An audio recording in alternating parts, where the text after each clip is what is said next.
every single day. If you're trying to grow a team, or if you have a VA, or you're getting ready to delegate, write down everything that you are doing on a daily basis. I have built some serious systems that I can onboard an employee, I can onboard a new contractor, I can onboard a new client with like just a click of a button, and everybody knows exactly what they're supposed to do. It's going to depend on the company, right? Obviously, there's budget factors, there's what needs to be done, that type of thing. A lot of times I go off of that yellow pad technique, like, what is the role? We were in negotiations. Investing in real estate, they're winning, they're making money. What's up, everyone? Welcome to the Real Estate Educators Podcast, where we provide the education you can build on. I am your host, Kevin Amolsch. This podcast has been a blast, y'all. I'm helping real estate investors and real estate educators. So are you out there building a portfolio? Maybe you're fixing and flipping houses, or are you providing education or content to real estate investors to help them and maybe attract some business out of it? This is the podcast for you. I have a super special guest with me today. I'm excited about this one because we're going to be talking about more business systems and that kind of thing, something that I have a lot of passion for. So Jennifer Staats, you've been in the business for over 10 years, running brokerages, helping real estate investors, helping real estate agents and admins with training and running the offices in multiple locations. And you've been doing it a long time. So welcome to the show. Thanks for having me. I'm really excited about our conversation. Well, I want to get into the systems that you've been able to build to, grow I don't want to call it maybe not an empire, but grow the business that you have now. But before we do that, can you tell us a little bit more about yourself and how did you even get into real estate to begin with? Yeah.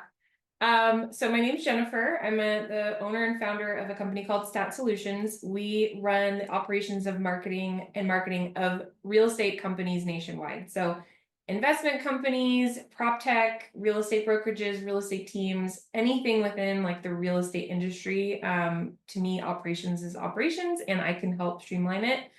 I got my license when I was 20. I honestly not even sure why I did that, but I dropped out of college. I got my license and I have been doing it ever since. I had the opportunity to get into the operations side a couple years after getting my license and decided I really, really liked that. I loved scaling businesses. I loved creating systems, just basically getting CEOs time back, because I think we're all trained, like ingrained in our mind that we need to work like 80, 90 hours a week. And sometimes that might be the case, but more often than not, like we can build systems around or delegate things out that we can still grow the business we're trying to do and not have to work so hard at it. So you never really spent much time on the sales side, it sounds like. I actually did. So I got my license when I was 20. I'm 36 now, and I fired my team. I built all that up to a real estate team. We were selling about 30 homes a year, nothing like super crazy. But I was running Stat Solutions and I was still selling at the same time. So when I'm telling you, like, we don't all have to work 80 hours a week, I still kind of was, right? Because I was running two different businesses side by side. And I really just made a decision that I was going to take myself out of production and focus 100% on stats. So I did sell for quite a while. I actually really like it. It's weird because you think of like an operator as not being someone that's really good on the phone or like selling, but I have a weird brain in that I can do both. But I just made a decision for myself that I wanted to put 100% of my focus into one basket. So, And you're like, do you have any partners or? No, just you? Nope, just me. Pretty impressive. Crazy old me. So describe for me how your business looks now. I know you're working in multiple states and multiple offices and that kind of thing, but help me picture this. Yeah. So we run the operations, or we do consulting nationwide. So within Stat Solutions, we have 15 employees and 3 contractors that help me run all of these various businesses across the country. They actually work as like small little teams within Stats that we consist of like an operations manager, a marketer, and an admin.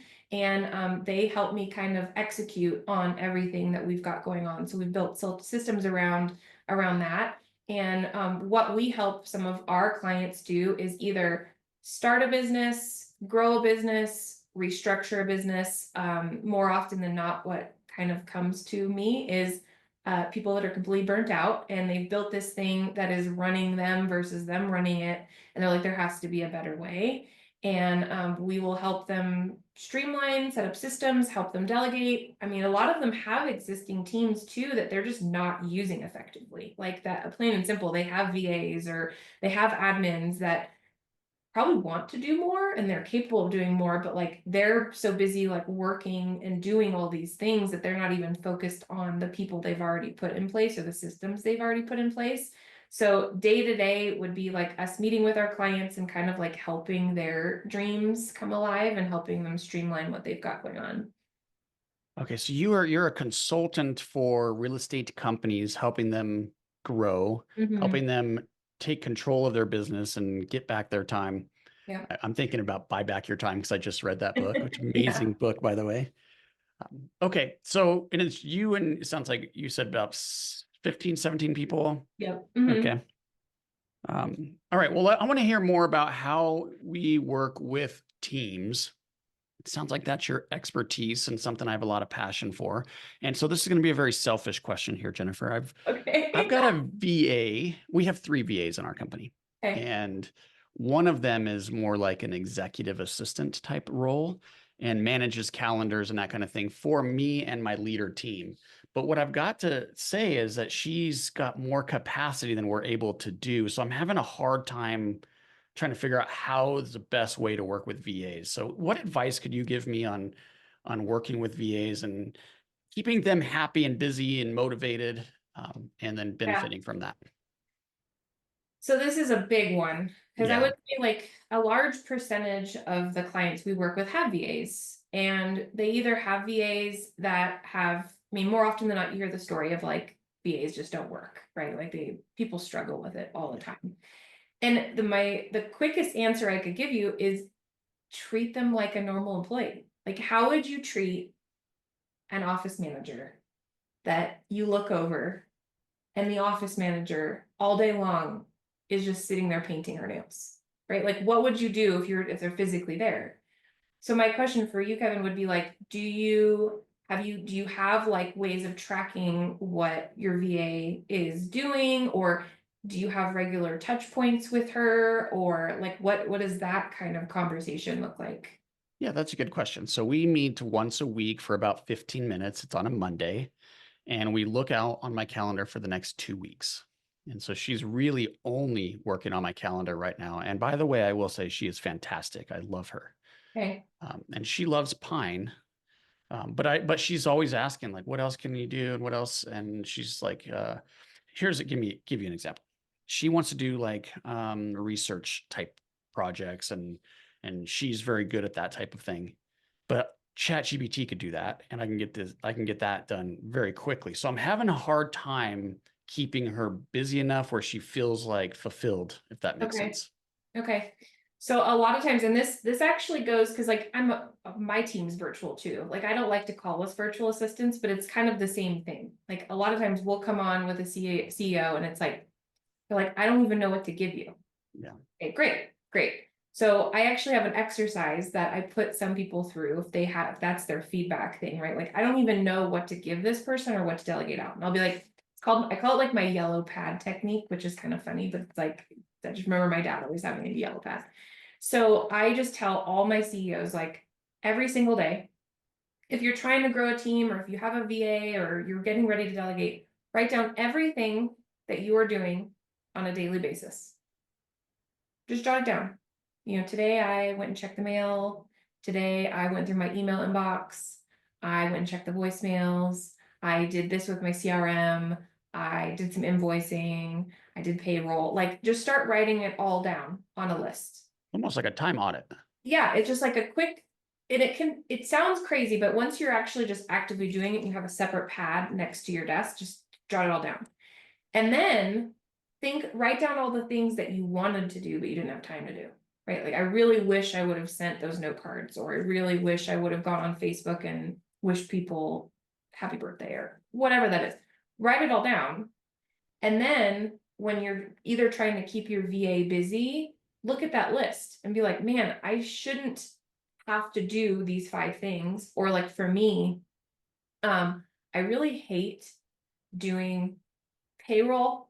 I really hate doing contracts. I really hate doing invoices.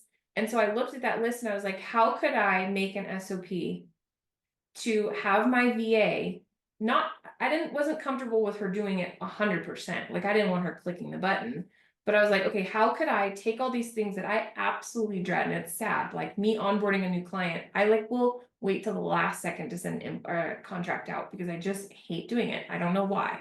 So what I did is made an SOP to where she does all my payroll, all my invoicing, all my contracts. She doesn't ever send it because I'm not like 100% comfortable with her clicking the button, but she does all the stuff I didn't like. She gets it 90% of the way done. So when I come in on Monday morning, she has payroll drafted, invoices drafted, everything almost all the way done. I just double check it and I click the button. So you have to think about with your VA, is there stuff like maybe she likes doing research, but that doesn't make a whole lot of sense. Maybe there are things on a day-to-day basis that you don't like doing and she might really like doing, that she can even get it 90% of the way there.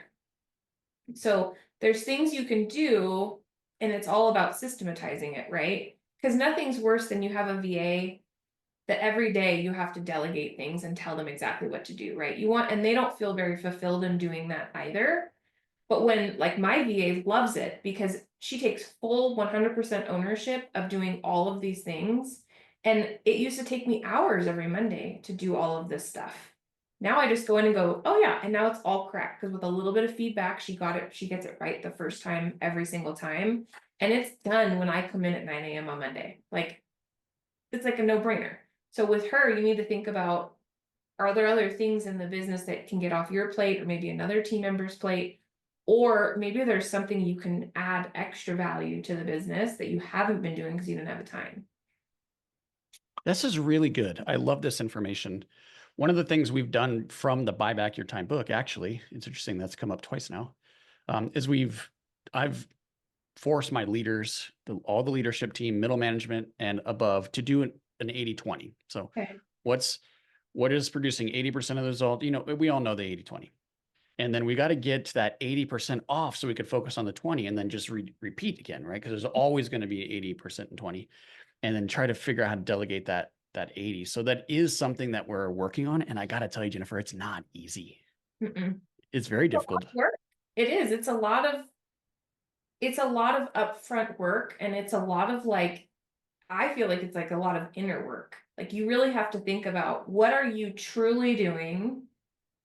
What is effective? What maybe should you not be doing? And then you have to kind of like let go too. And building a lot of these systems in the beginning does take time. But funny story, I was traveling last week for a conference, and I was speaking and stuff, and I ended up being out of the office for 7 straight days. And one of the other speakers looked at me and she was like, Jennifer, like, how are you just gone for 7 days? And yeah, I've got my phone and stuff, but like I was busy. I mean, it was like 7 a.m. in the morning to freaking 11 o'clock at night, was like doing stuff every day. And I said, I have built some serious systems that I can onboard an employee, I can onboard a new contractor, I can onboard a new client with like just a click of a button, and everybody knows exactly what they're supposed to do. That's how I'm gone for a week, and this stuff keeps happening, and I'm not like totally freaked out by the time I come back on Monday. And because I didn't need to be doing all that stuff. I didn't need to create the Gmail account. I didn't need to send them the welcome email. I didn't need to do all this stuff, but it's all templated now. And it's all just a real clear system that everybody knows what they're doing.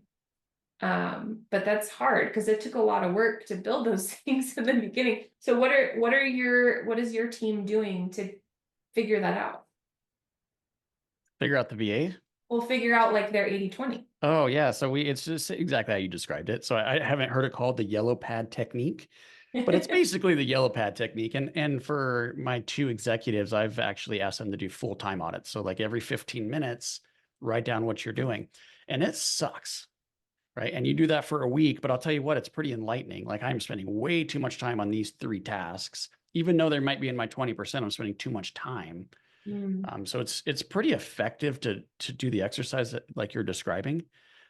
So that is what I mean, I guess I don't know if I answered your question, but that is what we're doing to try to improve and become more efficient, and then build the systems around it. So let me ask it about that. Like, I'm assuming you use a lot of videos and that kind of thing to onboard. What are some tricks and techniques to even start building systems? Because it's just a little overwhelming for a newer realtor or investor. Yeah. Everybody gets stuck there because we've all worked at companies that have that like giant policy and procedure manual that's like all branded and it has all the steps and it's got all the screen shots and da-da-da. And everyone's like, I am not sitting down and doing that. Yeah. And I'm not asking anyone to sit down and doing that. So where I start, like on a very basic level, because like I'll get a lot of pushback from clients of like, how do you do this? I just do it. Like I don't have the time to show it. I'm like, wait, just hold on. Right. What I do for my own self is like, I'll just start with a checklist for myself. Okay. And we use Asana. So it's like, I'll have a repetitive task every week. So like if I take like payroll for, a sample, every Monday I'm supposed to run, or every other Monday I was supposed to run payroll. I have a reoccurring task.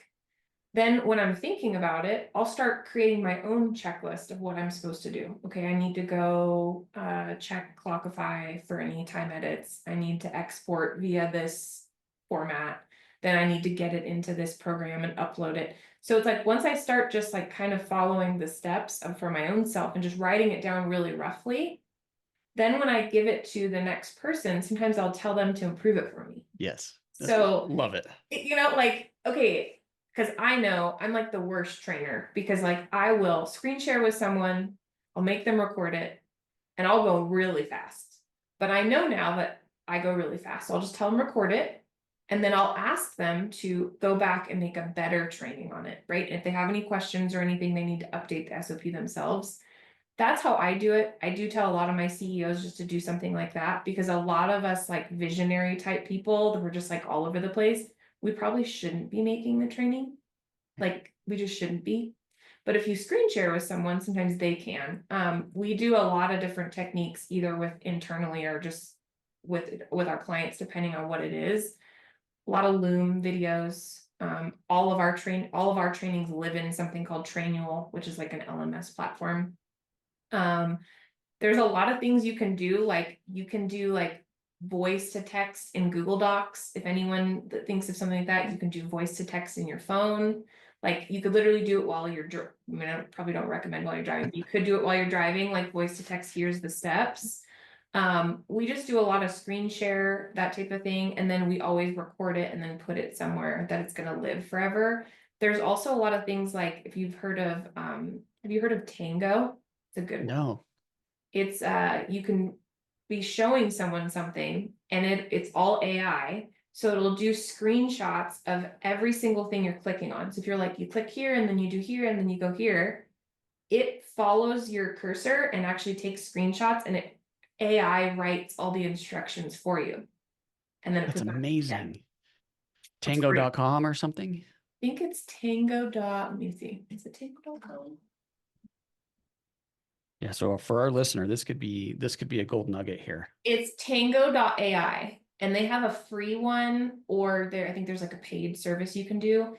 That one was a game changer for me because like I am not going to take the time to sit there and screenshot different things and like write out instructions with the arrows. I have a girl on my team that does amazing things like that. It's just not how I function. But this is really helpful for things that make sense with like screenshots. I do recommend like when you're building anything like this, not everybody learns well from a video. So sometimes you want to have both video and written, because I've gotten feedback before where they're like, I don't want to watch the 30-minute video. I just want screenshots so I can just quickly go through the steps. Yeah, that makes sense.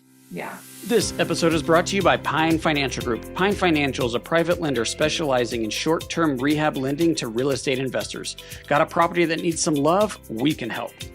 We are able to offer funding solutions because we raise private money from individual investors. With more than 15 years of experience, Pine offers passive investors an alternative that provides stability, consistency, and security to your portfolio. If you like real estate but want to avoid the ups and downs and effort, a Pine mortgage fund could be a perfect fit for you. Accredited investors will experience an 8% preferred return and profit sharing. Diversify your portfolio out of Wall Street and into Main Street with a Pine Financial Group mortgage fund. Get more information at pinefinancialgroup.com. That's pinefinancialgroup.com. So another thing I'm thinking of as you're building out your team, first of all, I'd be curious if you recommend building from top up or, from top down, or bottom up. So you hire your leaders first and letting them build it out, or are you starting with your lower level? So I'm curious about that. But the thing that I've had some trouble with in the past is decisions. Decisions seem to always run up the ladder, and oftentimes they'd get all the way to me, and it's decisions that could have been made, 3 days ago. Right. Yeah. So how do you empower your team to make decisions so that you can continue to focus on what you do best? That's hard because it still happens. No matter how much you empower someone, there's going to be something that comes up that they don't feel 100% confident. But what I would say is just keep giving that feedback. Hey, in the future, I trust your decision-making process. And maybe within your company, it's a dollar value or something like, hey, any decisions below X amount or something like that doesn't need to come up to me.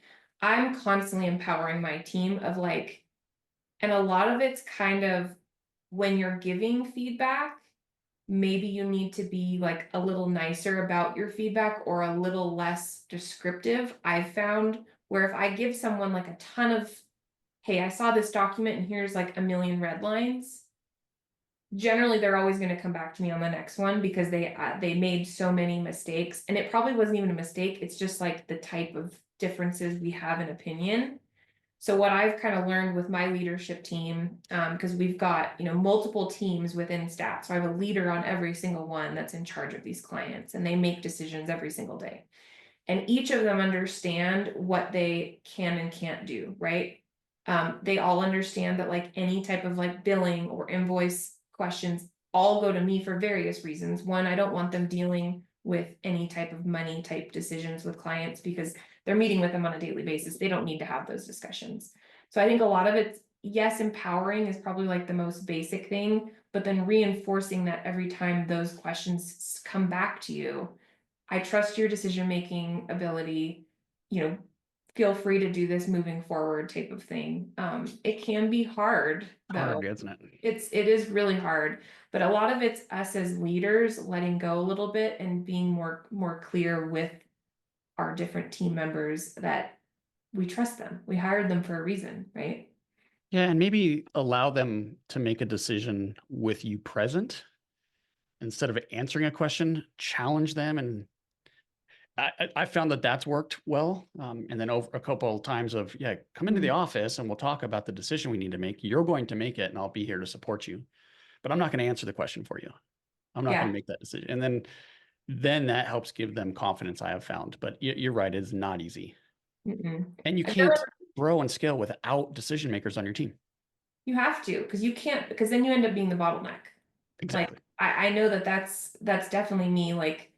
I'll have too much on my plate and I just won't give the feedback that my team needs. And so I'm just going forward, what my expectations are, or if you're really questioning it, go to another one of the leaders and see what they think too, right? Before you make it all the way to me. Oh, that's a good idea. And then to go with your question about who do I hire first? Yeah.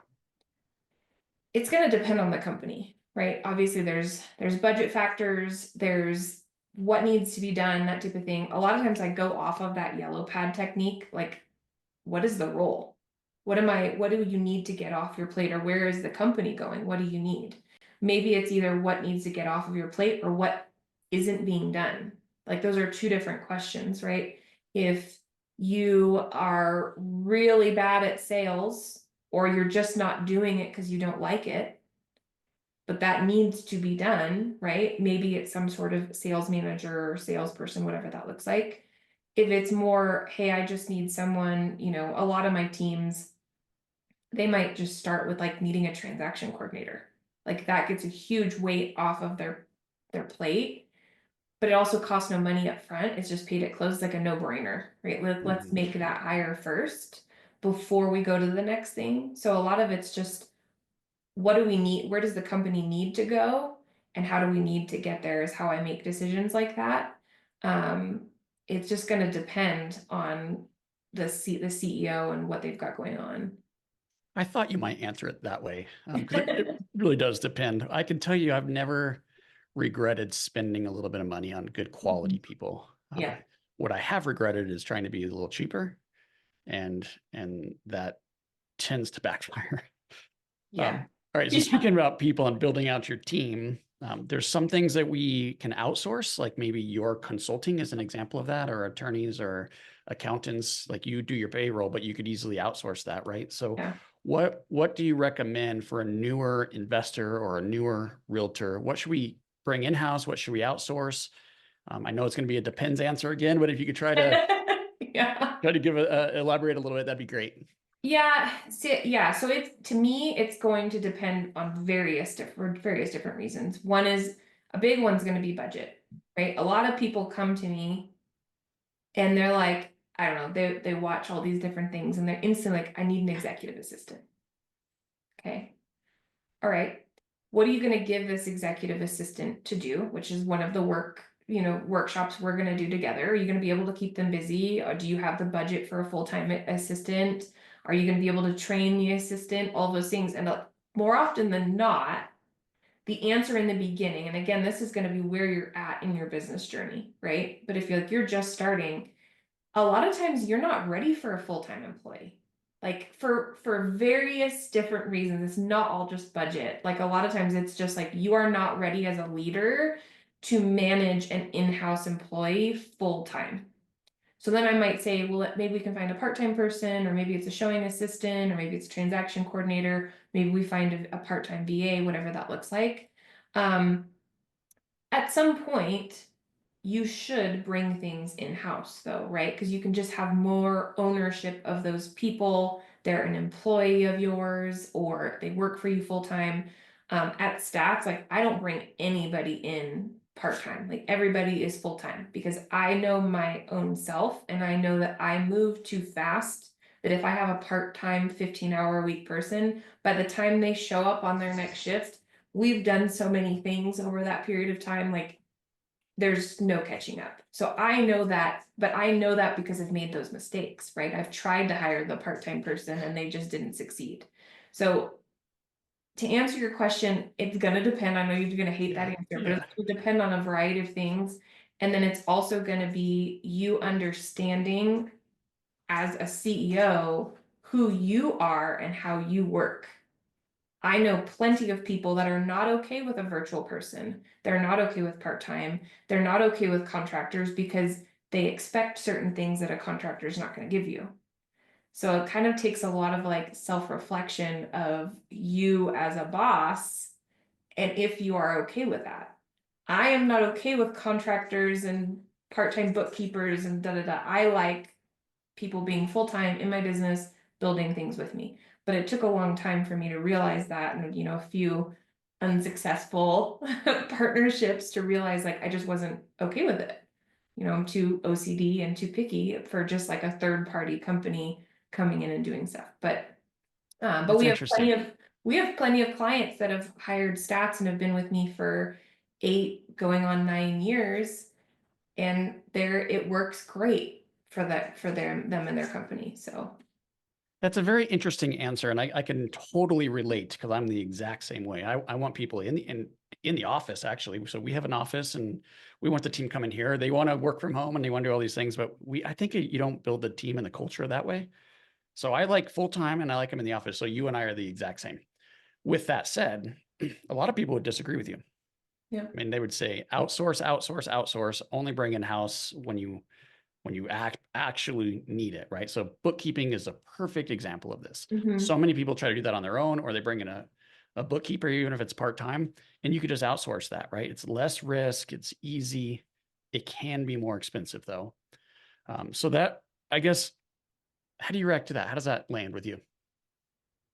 I mean, I'm sure plenty of people would disagree with me, right? Because there are so many different things you can outsource, and I'll answer it with like transaction coordination again would be my very first one. I tell all of our teams, whether you're an investor or you're a realtor, you're a team, A lot of times my answer is a transaction coordinator, and I'm always going to tell you to outsource that first. I am never going to tell you to bring that in-house for a variety of reasons, right? One is cost. Like bringing in a full-time transaction coordinator is a huge salary. They also have the highest turnover position that I've ever seen. They take a lot of training.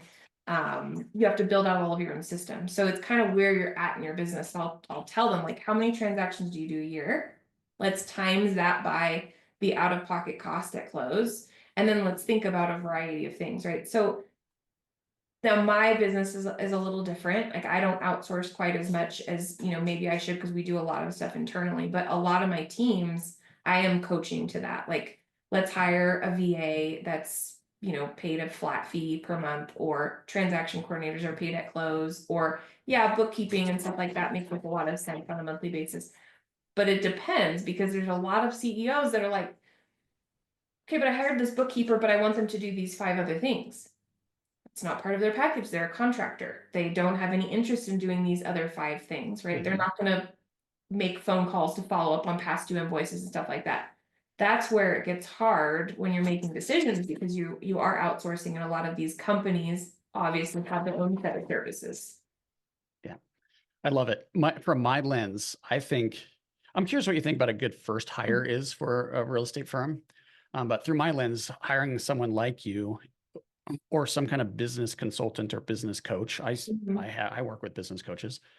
I think that's a first, and that's obviously outsourced, and then let them help guide you. But with that said, I was surprised to hear you say the executive assistant. Most people don't need it, because I've never talked to anyone who has hired an assistant and has regretted it, or hasn't actually said, why didn't I do this earlier? I mean, it's a little scary, but that's typically what I've seen. People really appreciate it when they get an assistant. So what do you think a good first hire is in-house, not the outsourced transaction coordinator? So it could be an assistant, but you need to be ready. And that's where I'm like, I see this fail all the time.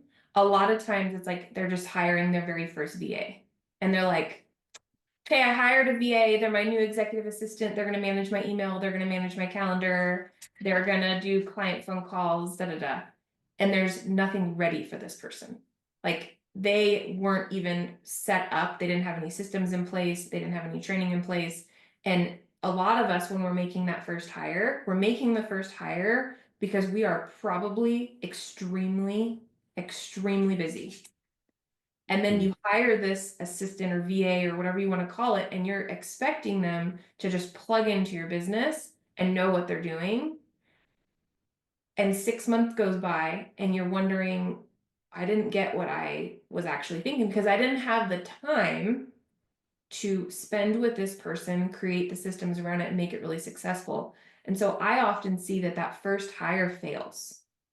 And that's why I'm like, wait, hold on. Let's make sure we're ready for that first hire. Because we do this quite often within Staats. Like I will set up the systems. I'll help them hire the assistant. Like I will train the assistant, whatever, and get them all like running. But I'm like, wait, hold on. Because I hear that all the time. Like they bring them in.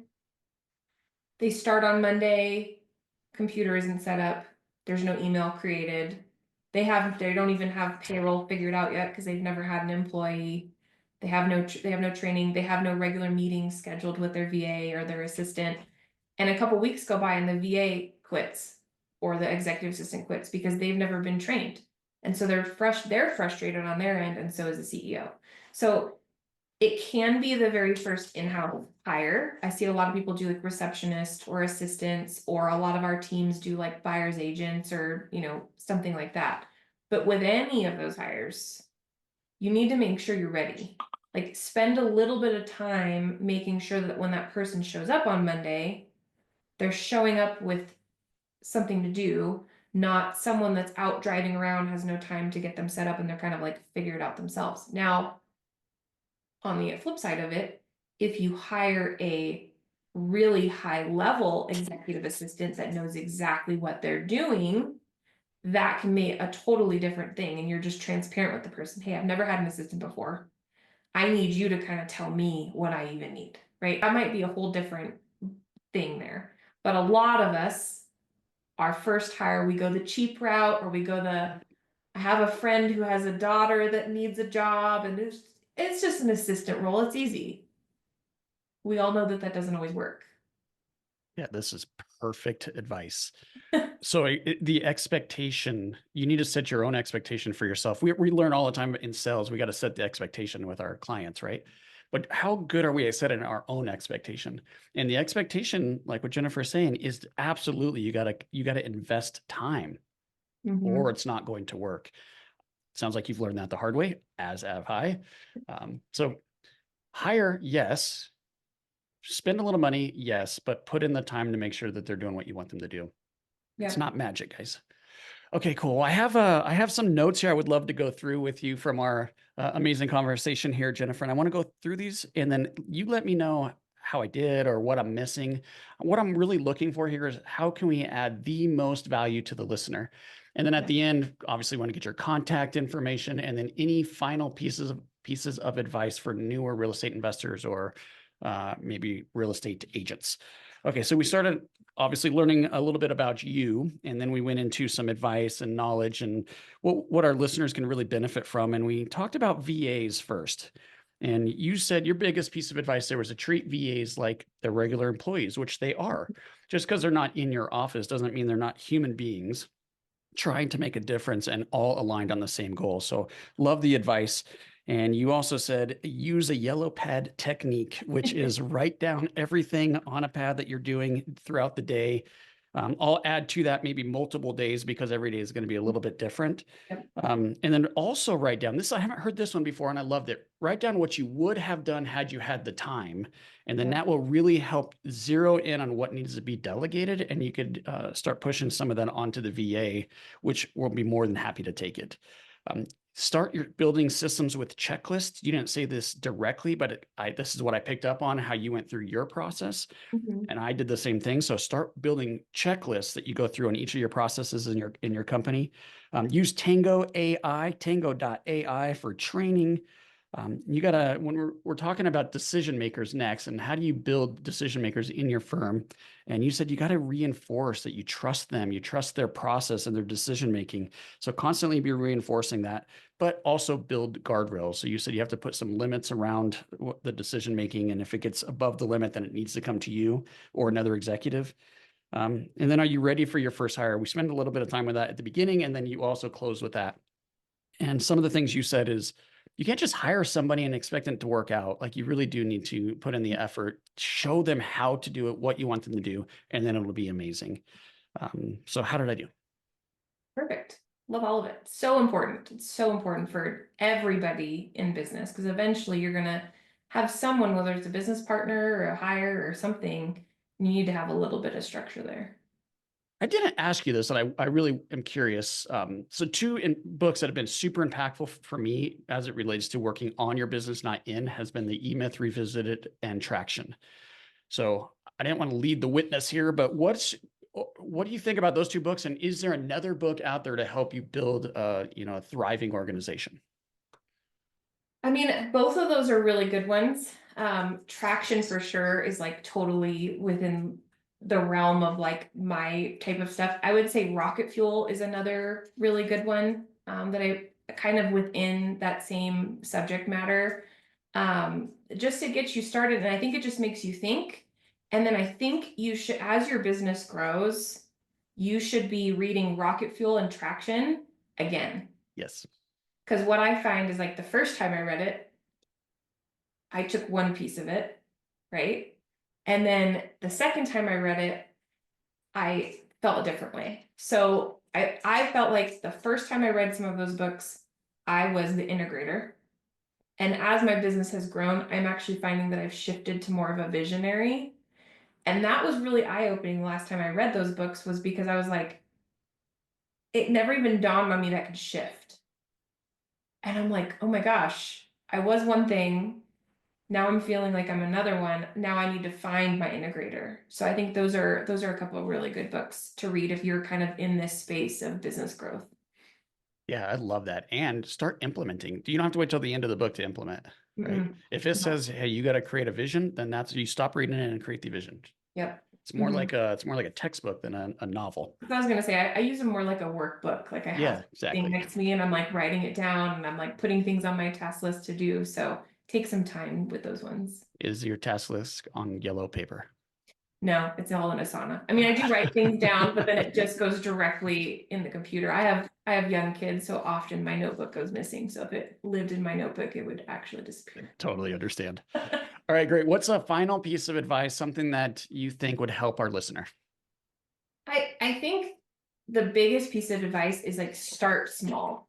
So like with any of these systems and SOPs and hiring, like just start small first. And then so you don't get so overwhelmed, because more often than not, when I'm like I said earlier with the policy and procedure manual or training book or whatever, if you're thinking you have to sit down for 2 weeks and create that, you're not going to do it. Right. So create little things first and get ready for that first hire, or, something we didn't talk about today is like AI or tech. Like there's a lot of things you can get off your plate by just using those first, and then you can start hiring. So just start out small, email templates or checklists for your own self, and then that's easy to delegate in the future. Yeah, this has been amazing. That's great advice. This has been an amazing podcast. I learned a lot. You got that from my notes that I took. How do we get a hold of you? The two easiest ways to get a hold of me is you could go to statssolutions.com. It has information on the company. The contact form goes directly to me, or probably the easiest place to find me is on Instagram. Like the easiest handle you'll ever find. It's Jennifer the Realtor. Clearly have owned that for a really long time. Shoot me a message. I'm happy to chat, or just follow me for what we've got going on. Oh, that's awesome. And Staats is STAATS solutions.com. Mm-hmm. So Jennifer, you've been so gracious with your time. I know you're running multiple offices, multiple business, have a whole team that's relying on you, and you chose to hang out with me for 45 minutes here. Super appreciative of that. I know our listener is as well. So thank you. For the listener, you have other podcasts you could be tuning into, right? And you chose to tune into the Real Estate Educators podcast, and we so appreciate that. I hope you got some value today. In fact, I know you did. Please, 5-star review, share this with a friend, and I hope you make this day a great one. Thank you. Hey guys, I hope you enjoyed this episode as much as I did. If you did, please be sure to follow and leave us a review. Oh yeah, and tell a friend.